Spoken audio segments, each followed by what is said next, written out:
Ассалаумағалейкум, тарих сүйер қауым. Бүгінгі әңгімеміз жалпы мұсылман ғалымдар жайлы болады. Мұсылман ғалымдарының әлемге қандай ғылымда жетістіктер мен жаңалықтар ашқан жайлы орта ғасырда жалпы мұсылмандардың барша адамзат тарихындағы ғылымға деген салған өз үлесін сол жайлы болады. Әңгімемді бастамас бұрын каналға жазылып, лайк басып, комментарий жазып кетсеңіздер, әрі жан-жаққа таратсаңыздар үлкен бір қолдау болар. Мұсылман әлемде ғылымның дамуы айрықша ерекше орын бар. Яғни оның алдындағы гректер ғалымдары мен Қытайдың және үндінің ғалымдарының қосқан үлесіне кейін осы мұсылман әлемінің ғалымдарын айта кетуге болады. Яғни сол кездердегі Дамаскте, Каирде және Бағдат пен Парсы, Иран қалаларындағы үлкен ғалымдардың үйлері, яғни ғылыми университет болғаны анық және олардың үлес қосқан адамзат тарихында ерекше орны бар. Жеке тоқтап кетсек, мысалға Хасан ибн Айхасам жалпы ғылымда ол тәжірибе мен теориядан бөлек ол тексеру, яғни бақылау жүйесін орнатты. Жалпы гректердің және Қытай үнді ғылымдардан кейінгі ерекше өзінің жүйесін орнатқан адам деп айтуға болады. Бүкіл тәжірибелерінде қадағалап, өз жүйесімен үлкен жетістікке жеткен, жалпы ғылым саласында қадағалау жүйесін осыдан бастау алады. Араб жалпы мұсылман әлеміндегі ғалымдар үнді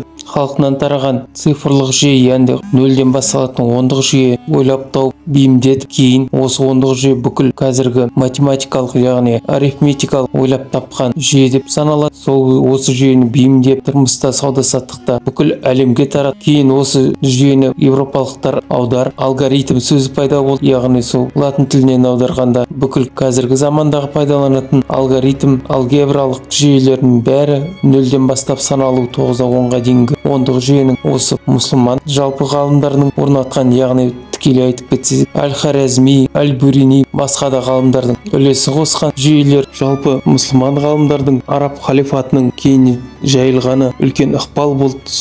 Ең бастапқы теология мен философия ғылымының бастауы алып, кейін осы үлкен хикмет үйлерінің пайда болуы ғылыми сол жерлерде мұсылман ғалымдардың бас қосып, өздерінің пікірталас жүргізіп, яғни әр тарақаттардың өзінің тұжырымдары мен дәлелдерін келтіріп, ғалымдар арасында үлкен дискуссиялар болды. Осылайша және Иран, Месопотамия бойындағы үлкен қалаларда ғалымдардың пайда болуы ықпал ету, аббасидтер және басқа да әулетті халифатердің қолдауымен ерекше орын болды. Және мысалға Ибн Синаны айтып кетуге болады. Авиценнаны медицина ғылымының үлкен үлес қосқан, жалпы адамзат тәнін зерттеп көптеген ауруларға ем-шипа ойлап тапқан адам деп. Мұсылман ғалымдары әрине астрономияны, астрологиямен де айналысқан. Астрономия негізгі қажеттілік ол әрбір мұсылманға нақты керек қажет болды. Яғни құбланы Кабаға қарап тұрып намаз, 5 уақыт намазын оқу сондықтан да ерекше орын болды. Мысалға айта кетсек, ортаға Азиядағы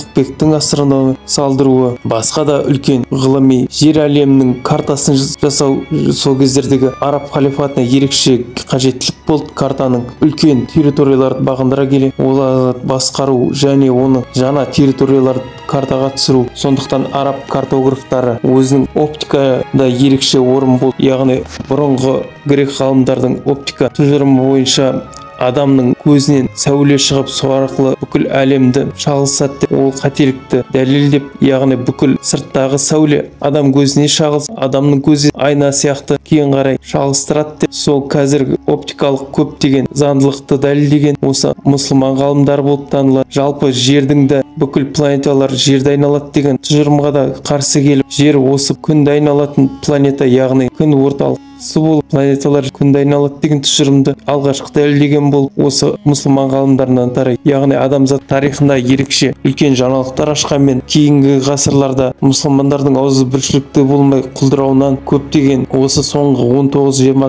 ғасырдағы үлкен прогрессивті, яғни жаңалықтардан кеш тым қалып қалуынан кесірінен европалық ғалымдардың бүкіл жаңалықтарды өздеріне жаза келе, яғни Азия мен мұсылман әлемінде дұрыс жаңалық болмаған деген көзқараспен қарап келді. Негізінен мұсылман әлемінде ерекше үлкен жаңалықтар көп болды. Оның бір үлкен қолдау болған, яғни талас шайқасында, жалпы орталық Азияда болған үлкен шайқаста Қытайларды жеңгеннен кейін мұсылмандар араб халифаты қолға түскен Қытайлардың қағаз жасау білетін сол өнерді араб халифатына келуі, яғни бүкіл жазбаларды, жаңалықтарды қағазға түсіре отырып қазіргі заманға дейін жетуі үлкен прогресс деп айтуға да болады. Үлкен үлкен жаңалықтар ашты. Осылайша мұсылман ғалымдары адамзат тарихында ерекше орын алып, ауыл шаруашылық, яғни бұрынғы Рим империясынан қалған акведуктар, канализацияларды кеңейтіп, ауыл шаруашылық мақсатында да пайдаланып, егістіктерді суаруға және ирригация дейді, яғни егістіктердің